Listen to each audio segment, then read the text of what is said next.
The beings who came to be known as the Weavers arrived not in a fleet of conquering metal, but as a song that settled into the planet's bones. Their ships, if they could be called that, were vast, silent vessels that drank the light of the sun and stars. Their hulls the color of a moonless midnight. They didn't announce themselves with threats or ultimatums, but with a gift that humanity, in its frantic, self-devouring trajectory, could not refuse.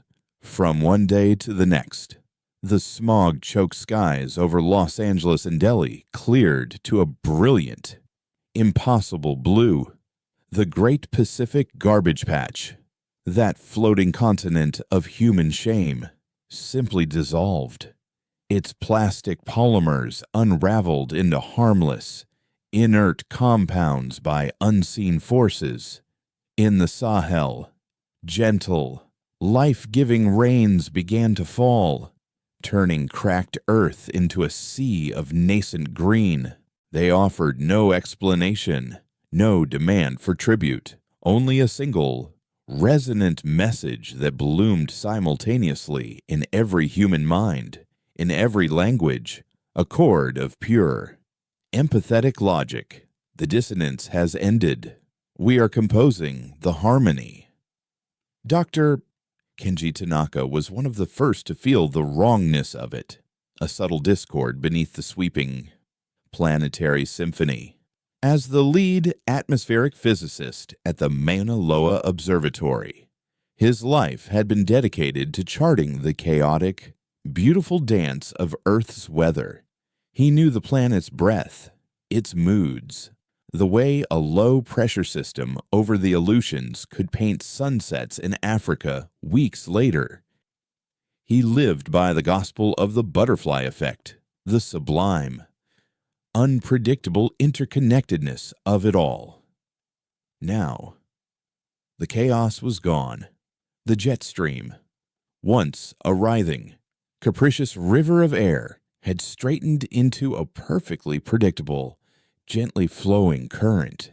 Hurricanes that should have been spinning up off the coast of Senegal unraveled before they could form, their cyclonic rage soothed into placid breezes. The data streaming into his monitors was no longer the complex, jagged epic of a living world, but the monotonous, flat line of a machine. It was perfect. It was beautiful. And to Kenji, it felt like a eulogy. He stood on the observatory's windswept lanai, the Hawaiian air preternaturally calm and clean, and felt a profound sense of loss. He missed the threat of a storm. He missed the wild, untamed energy of the world he had studied. It was like loving a wild animal for its spirit, only to watch it be tranquilized and domesticated, its eyes glazed with a placid emptiness. From his sanctum aboard the Chorus, a vessel that orbited in perfect geosynchronous stillness over the Pacific, the entity known as the Harmonizer observed the planet's transformation with a sense of serene accomplishment. The Harmonizer was not a commander in any human sense. He was a conductor, an artist of cosmic scale. His people, the Cygnian Weavers, saw the universe not as a collection of matter and energy, but as a vast, unfinished composition. Their purpose was to find worlds where life had emerged in a cacophony of evolutionary struggle and to gently, benevolently tune them to a state of perfect, sustainable harmony. Earth was a particularly challenging and therefore exhilarating project.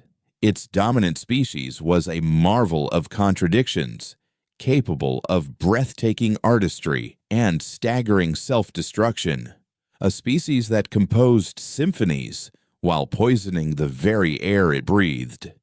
They were a brilliant, discordant, ultimately unsustainable note in the cosmic song. He watched the holographic displays that filled the sanctum, webs of light showing the planet's systems aligning, global temperatures stabilized, ocean acidity reversed. The frantic, Competitive pulse of the planet's biosphere was slowing, settling into a steady, efficient rhythm.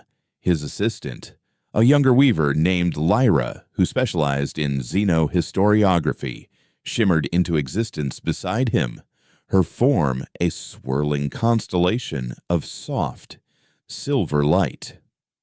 The biological resequencing has commenced, Lyra communicated, her thoughts a series of melodic chimes. The primary species' emotional frequencies are dampening as projected. Aggression metrics are down 93%. Societal conflict is nearing null. The harmonizer did not turn his attention from the glowing blue marble. It is a masterpiece in the making. Lyra.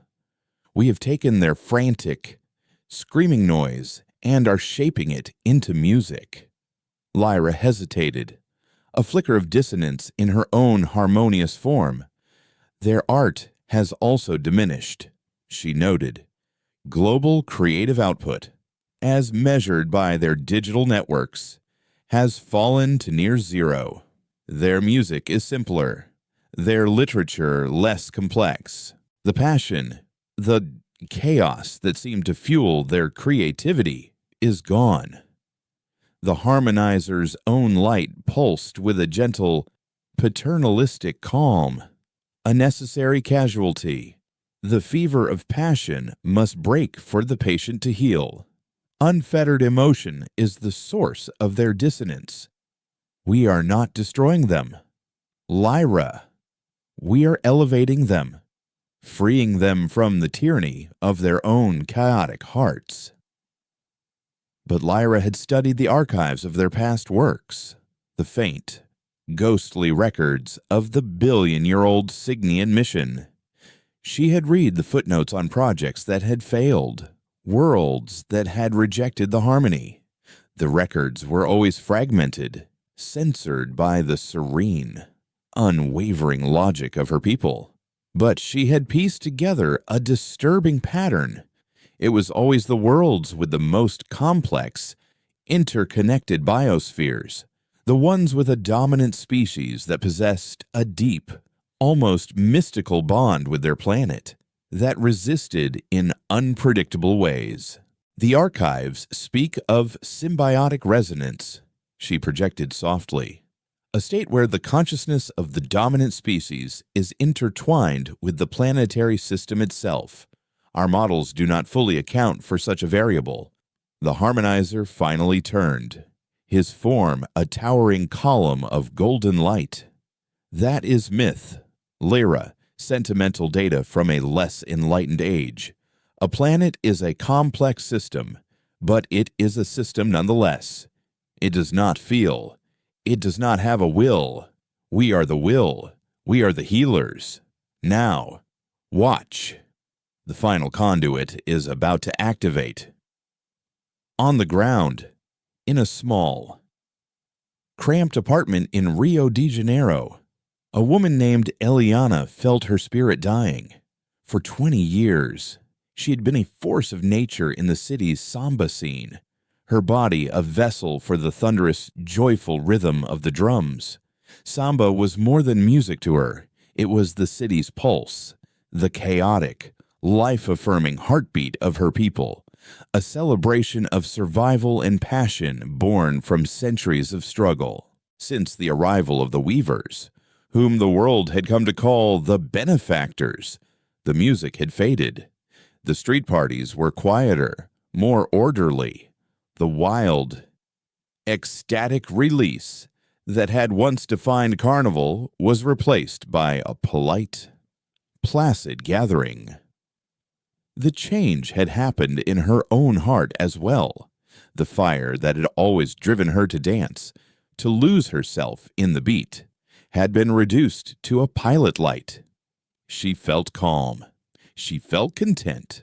And she had never been more miserable. One evening, she stood on her balcony overlooking the strangely quiet streets and felt a ghost of the old fire, a flicker of defiance. She went inside, dragged her old speakers to the window, and connected her phone.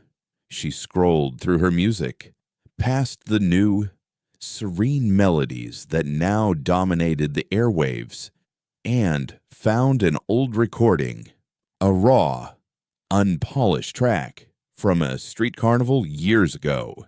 The sound that erupted from her speakers was an act of rebellion. It was the frantic, complex polyrhythms of a dozen drummers, the soaring, emotional cry of a singer, the roar of a joyful crowd. It was loud, imperfect, and gloriously, chaotically human.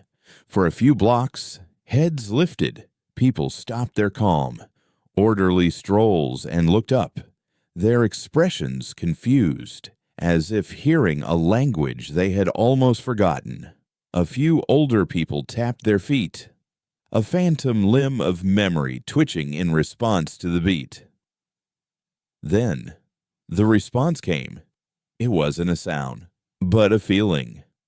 A wave of profound, irresistible tranquility washed over the neighborhood, emanating from the massive, crystalline conduit that now grew from the waters of Guanabara Bay. The wave flowed through Eliana's apartment, and the defiant energy drained out of her. The frantic beat of the samba suddenly seemed jarring, stressful. Her shoulders slumped, and with a sigh of relief, she turned off the music, embracing the sweet, empty peace that settled in its place. Miles away, at the bottom of the Pacific Ocean, Dr. Aris Thorne watched the event on a seismograph and felt his heart pound with something other than peace. He was aboard the deep-sea research vessel Kainoa, part of a skeleton crew that had refused to abandon their work monitoring the Loihi Seamount, an underwater volcano near Hawaii. Ever since the benefactor's arrival, the deep, rhythmic tremors of the Earth's tectonic plates had grown unnervingly quiet. The planet's slow, powerful heartbeat was being suppressed, smoothed over by the Weaver's harmonizing frequencies. Aris saw it as an induced coma. He had been monitoring a strange, low-frequency hum that seemed to be the source of the suppression, a global drone that muted the planet's geologic activity. But at the exact moment Eliana had blasted her samba music in Rio, a tiny, almost imperceptible spike had appeared on his readings. It was a microtremor, originating not from a tectonic fault line, but from the planet's very core. It was infinitesimally small, a geological whisper, but its frequency was not random. Aris ran the spectral analysis, his hands shaking slightly. He isolated the tremor and cross-referenced it with global network data, pulling up a time-stamped log of the acoustic anomaly in Rio. He overlaid the two waveforms. They were a perfect match. The planet, in its deep, molten heart, had trembled in time with the music. It was impossible. It defied every law of geophysics he knew. A planet was rock and metal and pressure, not a living thing that could tap its foot to a samba rhythm. But the data was right there, a tiny jagged line of defiance on his screen. For the first time since the benefactors arrived, Aris felt not a sense of loss, but a surge of wild, terrifying hope. They hadn't just silenced humanity. They had silenced the world. And the world, it seemed, was starting to wake up. He opened a secure, encrypted channel, a network he and a few other dissenting scientists and thinkers had created in the first weeks of the Great Tranquility. His message was brief, a single sentence sent out into the quieted world, a desperate question and a call to arms. Does anyone else hear the music? And from the quiet corners of the world, from a biologist charting the unnervingly uniform migration of whales, from a linguist mourning the loss of poetic metaphor in human language, From an old shaman in the Amazon who felt the silence of the forest spirits, the answers began to trickle back. We hear it. We need to play it louder. The first act of resistance against the perfect peace of the Weavers would not be fought with bombs or guns, but with art and noise. A desperate attempt to create enough dissonance to wake a sleeping planet, to remind their silent, tranquilized God that her chaotic, passionate children were still here, fighting for her soul and their own. The encrypted messages that followed Eris Thorne's desperate question were like sparks in a vast, imposed darkness, each one a testament to a mind that refused to be smoothed into placid acceptance. His research vessel, the Kainoa, became the unlikely nexus of a rebellion that had no soldiers, only observers. There was Dr. Ananya Sharma, a marine biologist in the Maldives, who reported that the intricate, chaotic symphonies of whale song had been replaced by simple, repetitive loops, the cetacean equivalent of a lullaby. There was Father Michael O'Connell, a former linguist turned Jesuit priest in Dublin, who mourned the death of metaphor in everyday language, noting how human communication had become brutally efficient but devoid of poetry, passion, or subtext.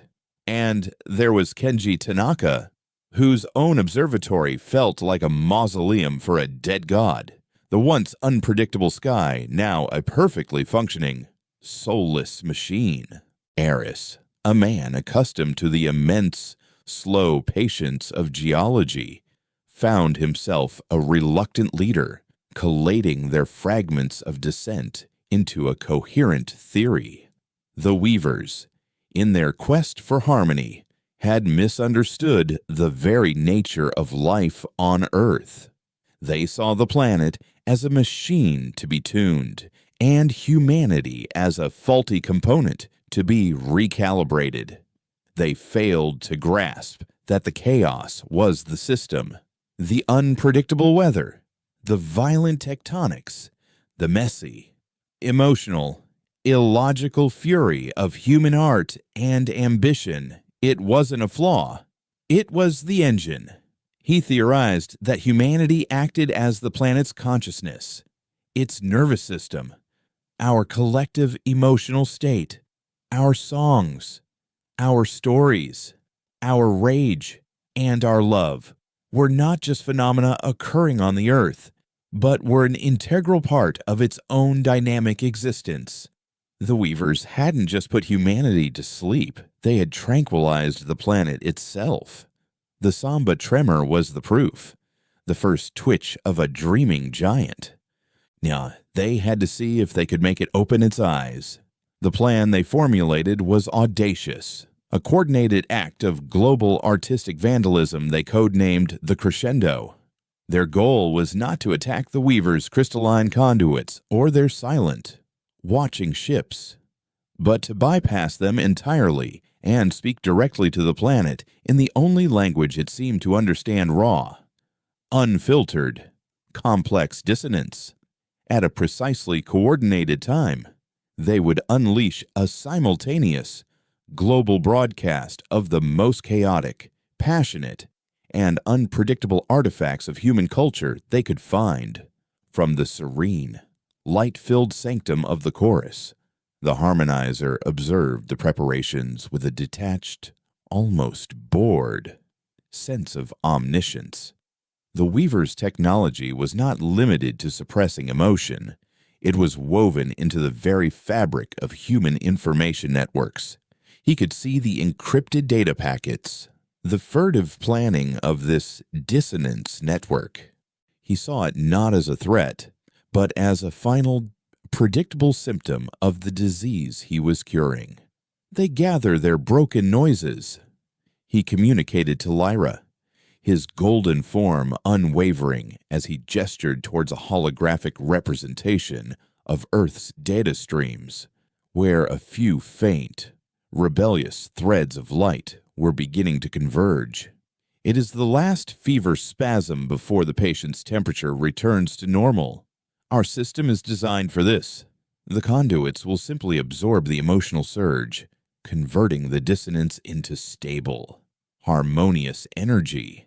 It is, in its own way, a beautiful final act of surrender.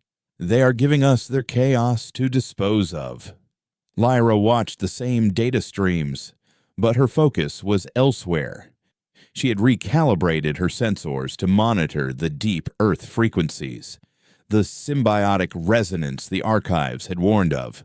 Since the incident in Rio, a faint, rhythmic pulse had persisted deep within the planet's mantle, a barely audible C-sharp that was out of tune with the Weaver's perfect, universal A major chord. It was a tiny, stubborn discordance that the main harmonizing field seemed unable to erase completely. The planet's core resonance has not stabilized, she projected, her silver light swirling with a nascent anxiety. It has been subtly increasing in amplitude by 0.001% per cycle. It is responding to, something. The harmonizer's light softened with paternalistic condescension. It is residual energy, Lyra, the echoes of a chaotic system settling. You are focusing on the ghost in the machine. Pay attention to the machine itself. It is functioning perfectly. He turned his attention back to the grand composition, confident in his art, unaware that the instrument he was playing was beginning to develop a will of its own. In a damp, concrete-walled basement in the Rocinha favela, the air thick with the smell of mildew and old electricity, Eliana gathered the last of her kind. There were only 5 of them, old men and women whose hands were gnarled from lifetimes of labor and whose faces were maps of joy and sorrow. Their drums, the tools of their defiant joy, had been hidden away like contraband. Getting them to come had been the hardest part. The Weaver's peace was a seductive drug, a warm blanket of contentment that made the very idea of struggle feel exhausting and pointless.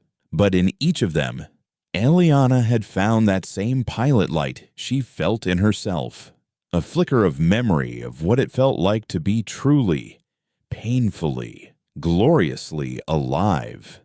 They want to make us into a pretty song for them to listen to, she whispered, her voice hoarse, her Portuguese a conspiratorial rasp. But we are not a song. We are the storm. We are the sweat. We are the heartbeat.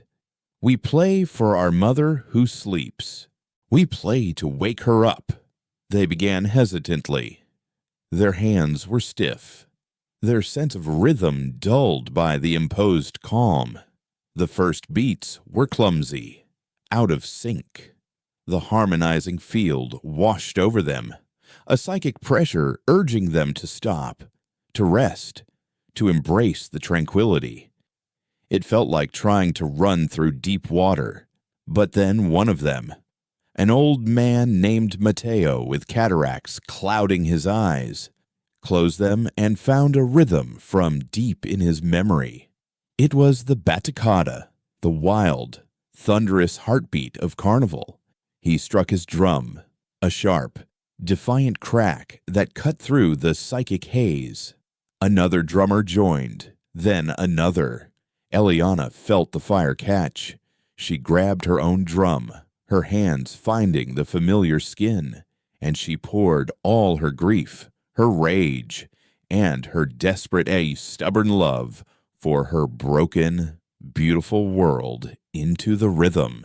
The basement filled with a complex, polyrhythmic thunder, a glorious, chaotic noise that was the absolute antithesis of the Weaver's harmony. At that same moment, thousands of miles away, Kenji Tanaka sat alone in the control room of the Mauna Loa Observatory. He had no music to play, no poem to recite. His rebellion was written in the language of mathematics. He bypassed the observatory's public transmitters and began broadcasting raw, uncompressed data streams into the ionosphere. It was the complete, unedited record of Hurricane Iniki, the monster storm that had devastated Kauai in 1992. It was terabytes of pure, untamed chaos, barometric pressure readings plummeting, wind speeds screaming past 145 miles per hour, wave height data showing a furious, raging ocean. It was a love letter to the planet's wildness, a mathematical scream against the imposed order. Simultaneously, in his quiet Dublin study, Father Michael O'Connell began to broadcast not a prayer, but the raw, visceral fury of Shakespeare, his deep voice reciting King Lear's rage against the storm, a torrent of passionate, complex, heartbreaking language. Off the coast of Australia, Dr. Sharma submerged a hydrophone and played her secret treasure, the last known recording of a superpod of humpback whales, a gathering of hundreds of individuals from before the Weaver's arrival. Their songs a complex, overlapping, hour-long narrative of epic migrations and deep-sea hunts. It was the sound of a living ocean, not a pacified aquarium. Aboard the canoa, Eris Thorne was strapped into his chair, watching his monitors as the world screamed. His own contribution was to amplify the planet's own voice, broadcasting the chaotic, rumbling, seismic signatures of the Ring of Fire back into the abyssal plain. As the crescendo hit its peak, the Kainoa's sensors lit up like a supernova. The micro-tremors returned, but this time they weren't localized whispers. They were everywhere, tectonic plates across the globe, from the San Andreas Fault to the Great Rift Valley, began to vibrate, not with the violent lurch of an earthquake, but with a low, resonant hum, as if a trillion tuning forks had been struck at once. The deep, stubborn C-sharp Lyra had detected began to rise in pitch and volume, a planetary basso profundo holding its note against the Weaver's serene melody. Kenji Tanaka watched in disbelief as his own instruments registered the impossible. The jet stream, for the first time in months, began to bend. A subtle, almost imperceptible meander appeared in its perfectly linear flow. A river suddenly remembering it was supposed to have banks and curves. In the Maldives, Ananya Sharma saw it with her own eyes. A pod of dolphins, which had been swimming in a monotonous, placid circle for weeks, suddenly broke formation. They leaped from the water, their bodies twisting in the air, chattering and clicking with a frenzied energy that had been absent since the Weaver's arrival. They were playing. The planet was stirring. On the chorus, a soft, melodic alarm, one that had not chimed in centuries, began to sound. The harmonizer watched as the conduits flared with light, their energy output increasing exponentially to dampen the surge of global dissonance. The system is responding as designed, he projected, his calm unshaken, though a flicker of annoyance rippled through his golden form. The chaotic energy is being harvested. It will be over momentarily. But Lyra was no longer looking at the conduits. Her attention was fixed on the waveform representing the planet's core resonance. It was no longer a simple hum. It was changing, morphing, becoming more complex. It was analyzing the dissonant frequencies from the crescendo, the samba rhythm, the hurricane data, the whale song, the poetry, and it was beginning to imitate them. It was weaving them together into a new sound, a counter-frequency that was not chaotic, but complex, not dissonant, but powerfully, willfully musical. It was a chord of planetary defiance. The conduits were not just absorbing the energy anymore, they were fighting it. The alarm chimed again, a note higher this time. Lyra turned her silver, swirling form away from the monitors to face the harmonizer, her own thoughts for the first time projecting a clear, sharp note of discord. "Conductors," she stated, the melodic chimes of her voice replaced with a flat, resonant tone. "You are mistaken. The system is not correcting. The planet is not surrendering its chaos. It is tuning its own instrument." The harmonizer's response was immediate and absolute, a conductor stamping his foot to silence a discordant orchestra. He amplified the power flowing to the global network of conduits, pushing the harmonizing frequency from a gentle, encompassing hum into a crushing, psychic wall of sound. His intent was simple: to overwhelm the planetary counterfrequency with sheer, overwhelming force, to smother the nascent chord of defiance before it could find its key. "Isolate and dampen," his thoughts projected, a command of pure, unwavering logic that resonated through the chorus. It is a feedback loop, an echo in the system. Erase the echo. For a moment, it seemed to work.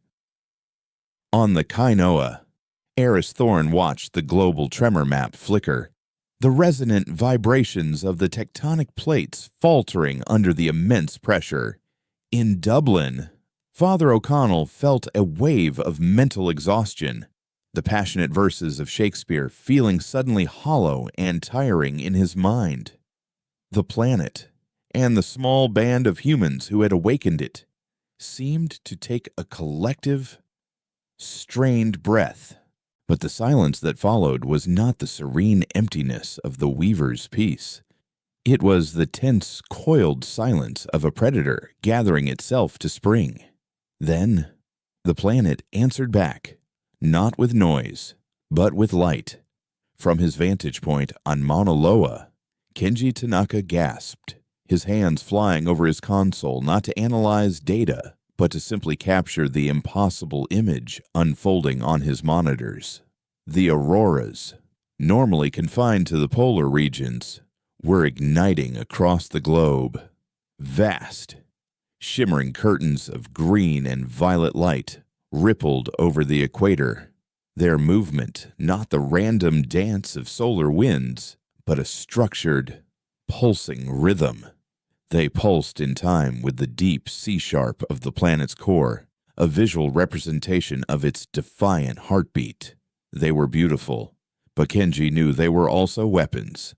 The electromagnetic discharge was immense, a targeted burst of energy that wasn't aimed at the surface, but upwards, into the very space where the Weaver ships maintained their silent vigil, on the chorus. Lyra watched in alarm as their primary communication systems filled with static.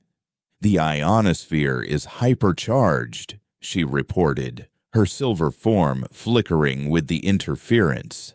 "The auroral display is not a natural phenomenon. Its energy output is structured. It's creating a Faraday cage around the planet." The harmonizer's golden light pulsed with a sharp, angry throb. "Impossible. A planet cannot direct its own magnetic field with such precision." But the data was undeniable. They were being isolated, their connection to their other orbiting vessels weakening. The clean signal of their own harmony now filled with the crackling static of a world that refused to be quiet. The planet's artistic retaliation had only just begun. It moved from the sky to the sea. Dr. Ananya Sharma, on a research vessel in the Indian Ocean, saw the second wave, a massive phytoplankton bloom, larger than the subcontinent of India itself, erupted across the surface of the ocean seemingly overnight. Satellite images showed it wasn't a random, amorphous spread of life, but an intricate, swirling pattern that mirrored the golden ratio, a fractal of impossible scale and complexity. Its purpose was not merely aesthetic. The bloom was so dense it began to alter the ocean's thermal and chemical properties at an astonishing rate, absorbing and sequestering atmospheric carbon and heat on a scale that dwarfed the Weaver's own atmospheric processors. It was a biological countermeasure, a living system fighting a technological one, and it was winning. On the Kainoa, Eris Thorn had moved from instigator to interpreter. He and the scattered members of his dissonance network were no longer broadcasting. They were listening, trying to comprehend the language the planet was now speaking. He realized the crescendo had not been a trigger, but a tuning fork. They had given the planet a note to match, and now it was composing its own symphony, using the very laws of physics and biology as its instruments. "It's learning," Eris typed into the encrypted channel, his fingers flying across the keyboard. It took our chaotic inputs, the rhythms, the math, the poetry, and it's not just mimicking them, it's synthesizing them. The auroral pulses have a rhythmic structure like the Rio Samba. The fractal pattern of the plankton bloom is based on the same chaotic math Kenji broadcast from the hurricane data. It's talking back to us. It's telling us it's awake. In her small basement in Rocinha, Eliana needed no scientific instruments to understand. She could feel it. The subtle, rhythmic tremor in the concrete floor was no longer just a hum. It had a beat, a complex syncopation that she felt in her bones. She could feel the pulse of the planet like a drum against the soles of her feet. She began to tap her hands against the wall, not trying to lead, but to follow, to find her place in this new, planetary rhythm. She was no longer a performer trying to wake an audience. She was a dancer invited onto the stage, learning the steps to a song that was 1,000,000,000 years in the making. The harmonizer's serene confidence was, for the first time in his long existence, beginning to fray. The auroral static was now a constant, irritating buzz in the background of his consciousness. The conduit network, which was supposed to be absorbing and neutralizing the planetary dissonance, was now straining just to maintain the status quo. The planet wasn't just producing a counterfrequency, it was producing thousands of them. A complex, evolving harmonic that was actively searching for weaknesses in the Weaver's technology. It was like trying to put out a forest fire that was intelligently flanking the firefighters. The strain was beginning to show not just in their systems, but in the Weavers themselves. Lyra, whose mind was more attuned to historical patterns and subtle energies, was the first to experience the direct effect. While monitoring the deep-sea conduit near the Mariana Trench, the most powerful on the planet, she felt a flicker of something profoundly alien within her own mind, an echo of an emotion. It was a phantom of longing, a ghost of sorrow tied to the complex, mournful whale song that Dr. Sharma had broadcast. The frequency the planet was now generating in the deep ocean was not just a sonic vibration. It carried a shade of the original recording's emotional content. It was a frequency of loss, and it resonated with a part of the Weaver consciousness that was supposed to be perfectly serene. Conductor, she projected, her own thoughts momentarily losing their melodic purity, tinged with a faint, melancholic minor key. I am detecting emotional resonance. The planet's counter-frequencies are not just disruptive, they are mimetic. They are carrying echoes of the human emotions used to generate them.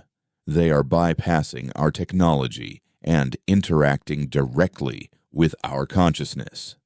The harmonizer turned the full force of his attention on her, his golden light hardening. That is a logical impossibility. Emotion is a biochemical flaw in primitive organisms. It cannot be transmitted as a frequency. But even as he projected the denial, he felt it too.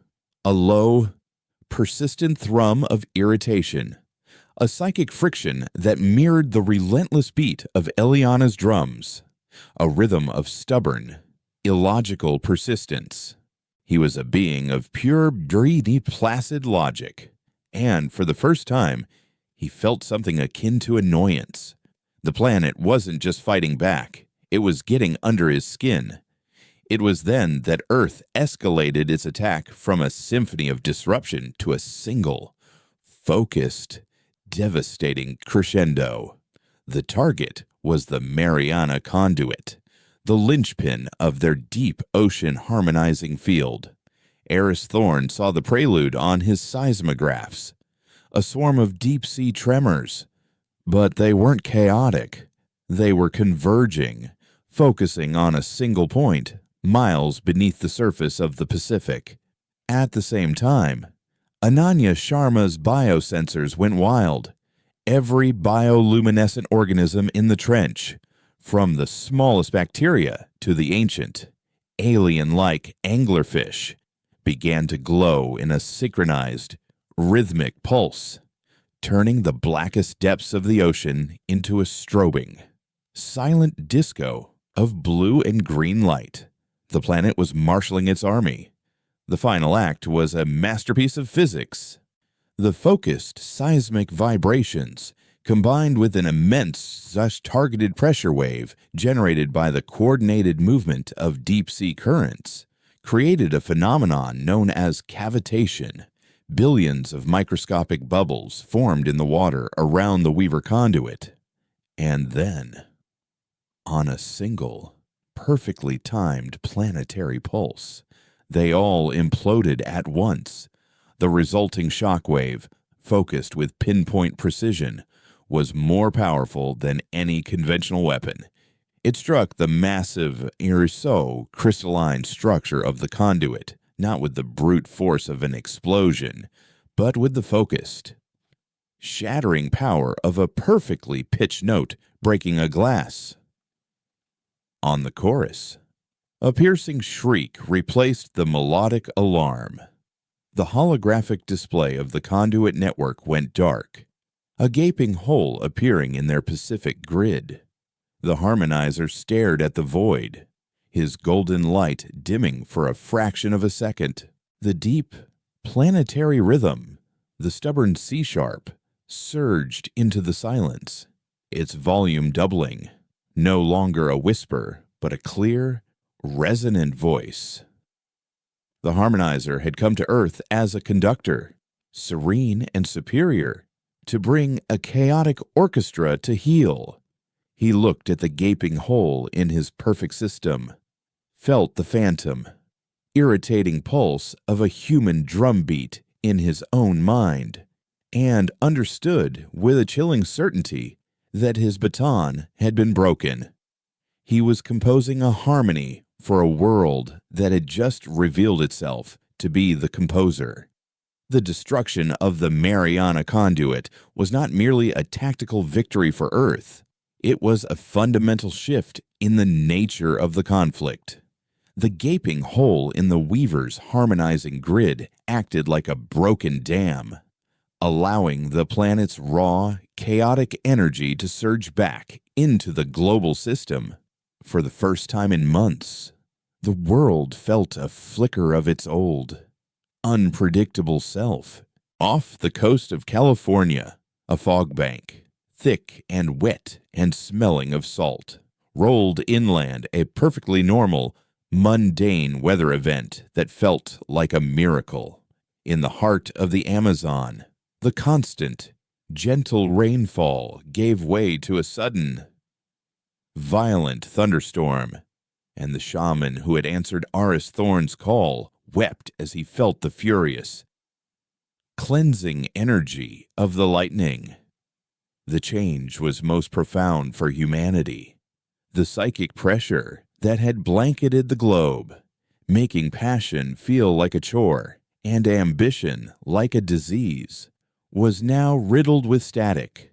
It was like living under a thick fog that was beginning to burn off in patches, revealing glimpses of a brighter, more vivid sky. People in cities from Lagos to Tokyo found themselves experiencing sudden, inexplicable bursts of emotion. A man on a perfectly orderly, placidly moving subway in Seoul suddenly burst into laughter, a deep, belly laugh at a forgotten memory, drawing shocked, yet vaguely intrigued, stares from his fellow passengers. A woman in a Parisian cafe, who had been calmly sipping her nutrient-balanced beverage, felt a lump form in her throat as she looked at a wilted flower in a vase, overcome by a sudden, sharp pang of sorrow for its lost beauty. The fever, which the harmonizer had sought to break, was returning, and with it came the delirium of being truly, messily human. On the chorus, the atmosphere had shifted from serene confidence to a state of cold, logical crisis. Alarms, once melodic and advisory, were now sharp, insistent warnings. The harmonizer stood before the holographic display of Earth, the void in the Pacific, a glaring symbol of his failure. His golden form seemed less luminous, its edges sharpened by a new, unfamiliar energy. He was no longer a conductor. He was a battlefield technician trying to patch a breach in a failing dam. "Recalibrate the remaining conduits," he commanded, his projected thoughts clipped and efficient. "Create a containment field around the dissonance surge. Isolate the Pacific Hemisphere. We will seed the region temporarily to prevent the harmonic decay from spreading." Lyra, however, was looking at a different set of data. Her monitors were focused not on the planet's energy grid, but on its biosphere. "Conductor," she interjected, her silver form agitated. "The planetary resonance is no longer just a counterfrequency. It is adaptive. The biological systems are responding to the grid failure with exponential speed. The phytoplankton bloom is altering its own composition, producing trace amounts of complex psychoactive alkaloids. The atmospheric concentrations are negligible, but they seem to be enhancing the primary species' emotional volatility in the affected regions." The harmonizer dismissed it with a wave of his luminous hand. "A biological anomaly. Irrelevant. Focus on restoring the grid." But Lyra persisted, her anxiety solidifying into a terrifying hypothesis. "I do not believe it is an anomaly. The planet is not just pushing back, it is actively trying to amplify the very flaw in its dominant species that we came here to correct. It is using its own biology to make the humans more emotional, more chaotic. It is turning its nervous system into an amplifier." She brought up another display, a complex mapping of Earth's fungal networks, the vast, subterranean mycelial webs that connected entire forests. These networks are now pulsing with low-frequency energy, perfectly in sync with the core resonance. They are acting as a secondary broadcast system, carrying the dissonance signal through the very soil. We built our conduits in the oceans and the atmosphere, but the planet has its own network, and it is everywhere. The harmonizer fell silent. He was an artist of cosmic energies, a master of physics and frequency. Biology was a messy, primitive, inferior system. To be outmaneuvered by algae and mushrooms was an insult to the very core of his philosophy. It was then that he made a decision born not of serene logic, but of that faint, irritating thrum of annoyance he now recognized as a precursor to something far more dangerous frustration. He would no longer play the planet's game. He would take the instrument away. The second phase of the Weaver plan was not one of harmony, but of severance. If the planet and its people were symbiotically linked, then the Harmonizer would sever that bond. He initiated a new protocol, one reserved for the most stubbornly dissonant worlds, a protocol the archives referred to only as the Silence. It began not with a wave of tranquility, but with a targeted, high-frequency pulse aimed at the epicenters of the human resistance. In his Dublin study, Father O'Connell was reciting Yeats when the frequency hit. It felt like a needle of ice being driven into his brain, the words caught in his throat, the passion of the poetry turning to ash in his mouth. He was left with the cold, sterile meaning of the words, but their soul, their music, had been surgically excised. In Rio, Eliana and her drummers felt it as a profound, disorienting rhythmic break. The planetary heartbeat they had been drumming along with suddenly vanished, replaced by a deafening silence. Their hands faltered on their drums, the complex polyrhythms dissolving into a confused, clumsy banging. The connection was gone. On the Kainoa, Eris Thorne experienced it as a total data blackout. Every one of his specialized sensors, which had been alive with the planet's voice, flatlined simultaneously. The seismographs showed a perfectly still, perfectly dead crust. The hydrophones picked up nothing but the sound of water. The vibrant, living symphony he had been conducting was replaced by the monotonous, terrifying hum of an empty universe. The silence was not a peace. It was an amputation. The Weavers were using a focused frequency to jam the subtle, quantum-level connection between human consciousness and the planet's electromagnetic field. They were attempting to isolate humanity, to turn them from the planet's nervous system into a confused and terrified passenger on a silent, unresponsive vessel. The immediate effect was devastating. Global panic began to set in. But it was a strange, muted panic. People felt a profound sense of loss, a deep, gnawing anxiety. But the emotional peaks were blunted. They felt as though they were grieving for something whose name they couldn't remember. The laughter and tears that had briefly returned to the world died in their throats, leaving a residue of confusion and despair. The planet, for its part, seemed to fall dormant. The auroras faded from the sky. The phytoplankton bloom began to lose its vibrant, complex structure, its fractal patterns slowly dissolving into a murky, chaotic soup. The jet stream, which had begun its playful meander, straightened back into its rigid, predictable line.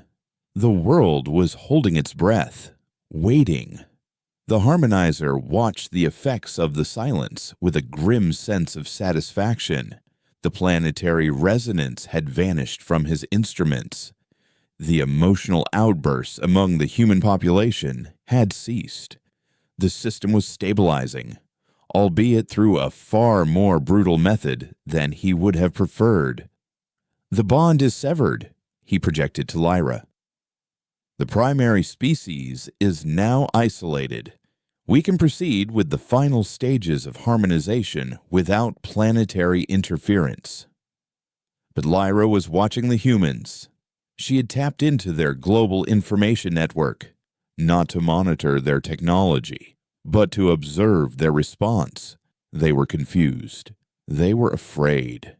But they were not giving up. Stripped of their direct psychic connection to the planet, they were falling back on the very thing that had made them such a chaotic, dissonant species in the first place each other.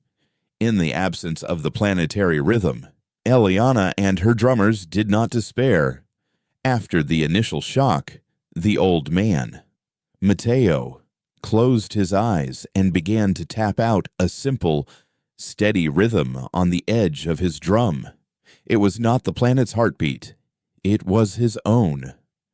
Eliana heard it, and she joined him, matching her own pulse to his.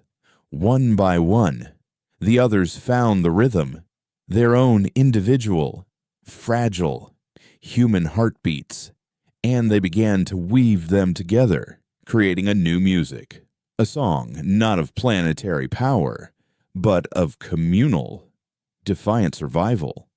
Eris Thorn, staring at his silent monitors, did the same. He opened the encrypted channel to his network of rebels. "The connection is gone," he typed. "They've cut us off, but they haven't cut us off from each other. Report. What do you feel? Not what your instruments say. What you feel." The answers came back. A torrent of human experience. Kenji Tanaka, a man of science, described the unnatural stillness of the air, not in terms of barometric pressure, but with the simple, poignant word lonely. Father O'Connell spoke of a hollow space behind the words. They were translating their shared sense of loss into data, into poetry, into a new, shared language of deprivation.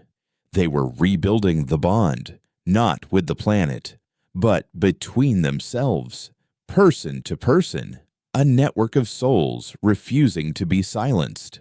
Lyra watched this new network form, a web of light on her display that was not based on planetary physics, but on something her models had no variable for empathy.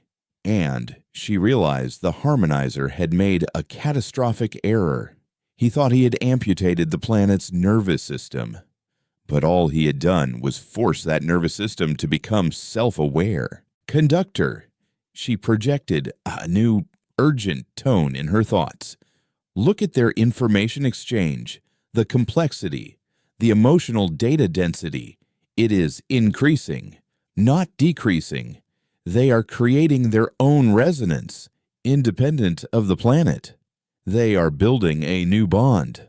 The harmonizer looked and saw the streams of poetry, music, scientific observation, and simple, desperate messages of hope and fear crisscrossing the globe. It was messy. It was illogical. It was inefficient. It was the very definition of dissonance. And it was growing. He had silenced their God, and in doing so, he had forced them to find the divine within themselves. The final battle for Earth would not be fought between a weaver and a planet. It would be fought between a being of perfect, logical harmony and the beautiful, terrible, unbreakable chaos of the human heart. The ultimatum from the harmonizer was not delivered in words, but as a cold, sterile wave of pure intent that washed over the nascent human network. The message was unequivocal: cease the dissonant broadcast of your chaotic consciousness, or the source of the broadcast, all complex biological life, would be rendered inert. He would not just silence the song, he would break the instrument beyond repair. It was a threat of planetary sterilization, a final, logical solution to an illogical problem. For a moment, the burgeoning web of human empathy faltered, seized by a collective, primal fear. The raw terror of a billion souls facing oblivion was a dissonance far greater than any they had yet produced, a shrieking chord of pure panic. On the Kainoa, Eris Thorn felt his own heart hammer against his ribs, his scientific detachment vaporized by the visceral certainty of their imminent extinction. He saw the faces of his estranged children in his mind, and a grief so profound it felt like a physical blow buckled him in his chair. This, he realized, was the Weaver's true power, not the ability to impose peace, but the ability to weaponize fear, to turn humanity's own chaotic emotions against itself and create a dissonance so painful that they would beg for the sweet release of silence. It was Eliana who became the anchor in the storm.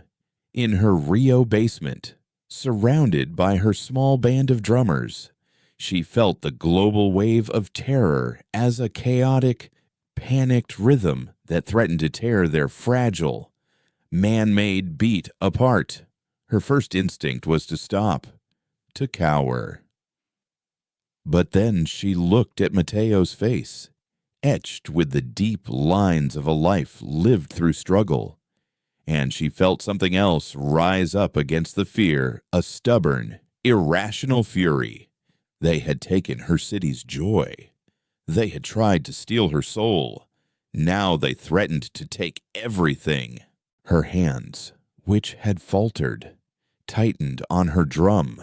She began to play, not the complex rhythm of the planet, nor the steady beat of her own heart, but a new rhythm, one of defiance. It was the rhythm of a mother protecting her child, of a root splitting a stone, of a single blade of grass pushing through concrete. It was the beat of life refusing to die.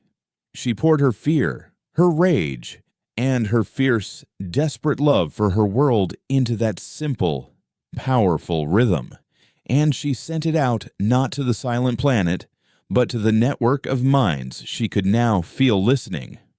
Eris heard it first, a steady and defiant pulse cutting through the static of his own fear. It was a signal. He scrambled back to his console, his hands shaking, but his purpose clear. "They want us to be afraid," he typed, his message flying across the global network. "They think our fear will break us. Let's show them what human emotion really is. Not just fear, everything." A new plan formed, a final, desperate act of collective creation. They would not try to fight the Weaver's technology.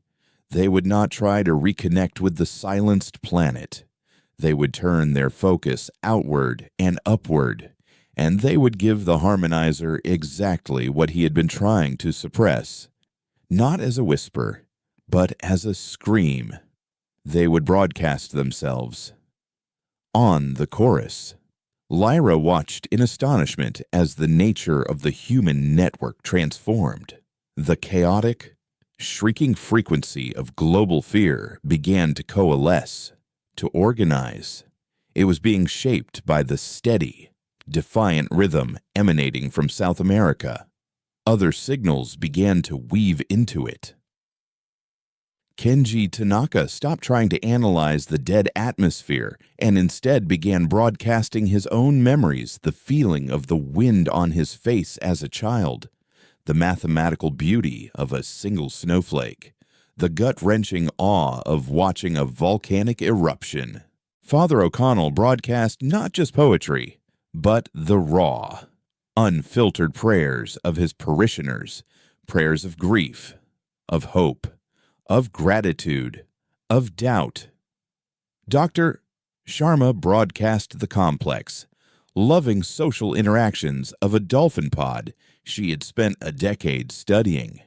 It was a torrent of life, a tidal wave of unfiltered, subjective experience.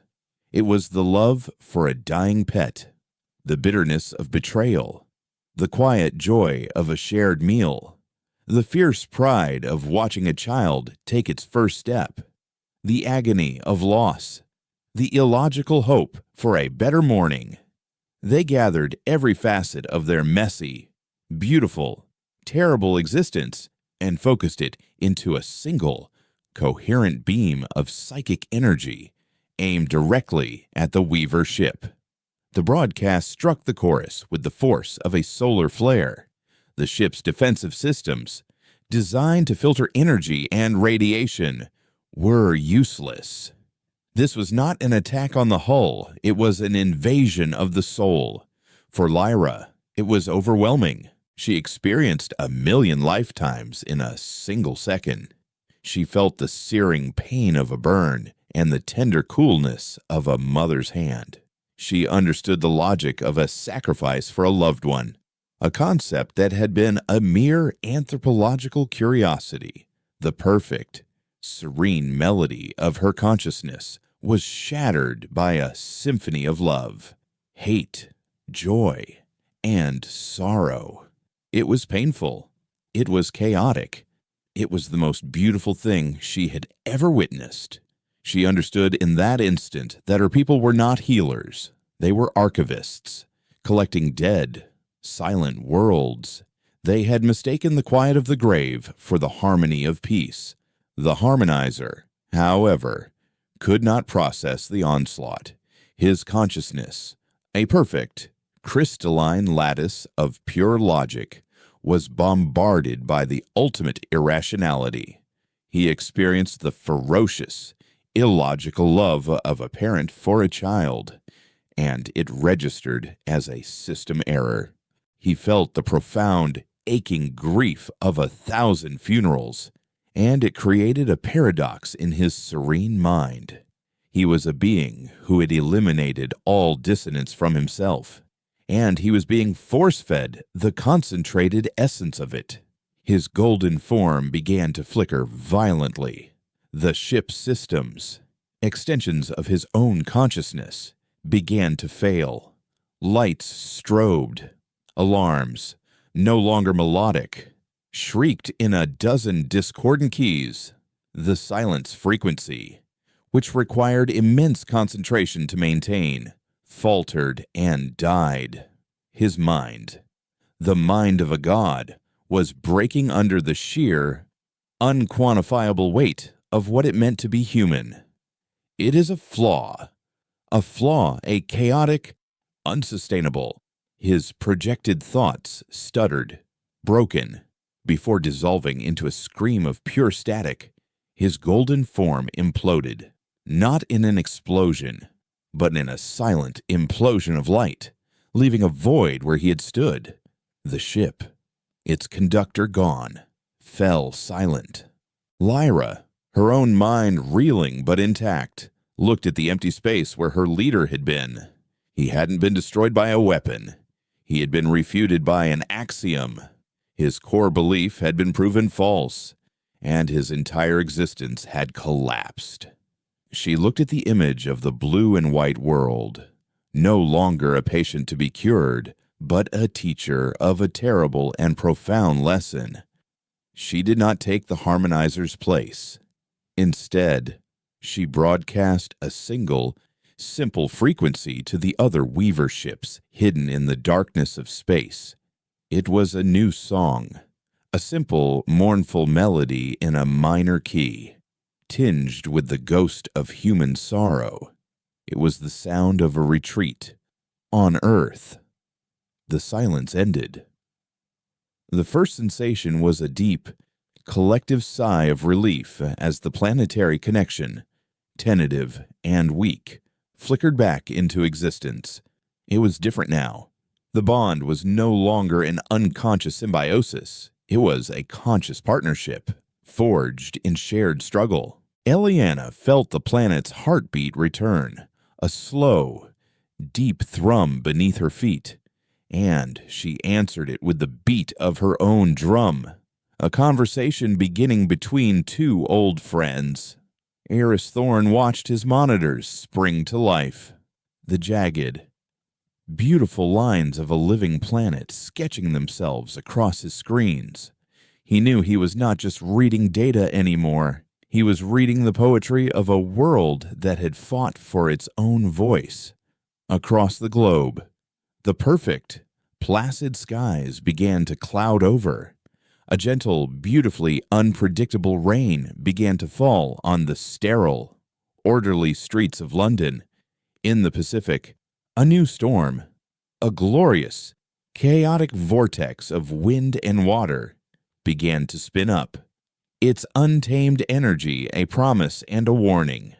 Humanity was left not with the perfect peace of the Weavers, but with a fragile, hard-won piece of its own making. They were left with their messy emotions, their illogical passions, and their unbreakable bonds. They had faced the silent, serene emptiness of perfection and had answered it with the full, chaotic, dissonant roar of what it meant to be alive. The universe was a vast, unfinished composition, and they had taught its most arrogant conductor that sometimes the most beautiful music is not harmony, but the defiant, glorious noise of survival.